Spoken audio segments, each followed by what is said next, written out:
Overall web accuracy is determined by examining the web itself, the guide that is being used, and the way that the guide is installed. Regardless of how it is installed, any web guide has a limit on its ability to correct in a lateral direction. This limit exists both in time and space. In other words, a web guide can only laterally shift material a finite distance. Also, any shift takes some amount of time to occur, no matter how small that time is. Errors in your web are defined as any lateral movement of the material that is unwanted. There are several types of errors: offset errors, which are also known as steady-state errors, step change errors, and transient errors. An offset or steady-state error means that your material can be shifted in either direction, but will tend to take on a fixed amount of shift during your run.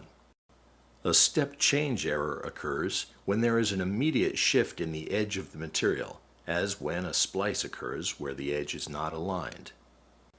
A transient error means that your material wanders from side to side. Given all of this, a web guide can be used to minimize these errors. The accuracy of your web can then be stated as the maximum amount of error that passes through the web guide after it has performed its corrective maneuvers. In a closed-loop proportional control system, the sensor detects the error and outputs a signal to the controller. The controller then calculates a correction signal and sends this to the actuator. The actuator then provides the appropriate correction velocity in the opposite direction of the error. The way to determine the accuracy of a web guide is to determine the collective gain of the web guide system. The overall accuracy is calculated by multiplying the sensor gain by the controller gain by the actuator gain. This is another way of saying that the more accurate the sensor and the more responsive the controller and the quicker the action of the actuator, the higher the overall accuracy. In addition to the ability of the system to detect and respond to errors, another consideration is the thrust capacity of the actuator. Just because an actuator knows it has to move quickly doesn't mean that it can. It takes more thrust for an actuator to shift a heavier material than it will for a lighter material.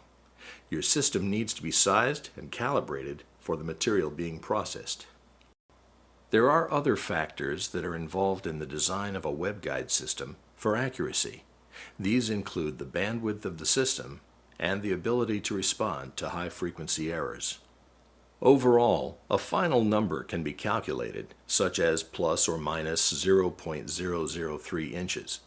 Determining a number such as this with confidence is a factor of how well the physics of your web are considered and how well the equipment chosen can accommodate the variety of factors that lead to error.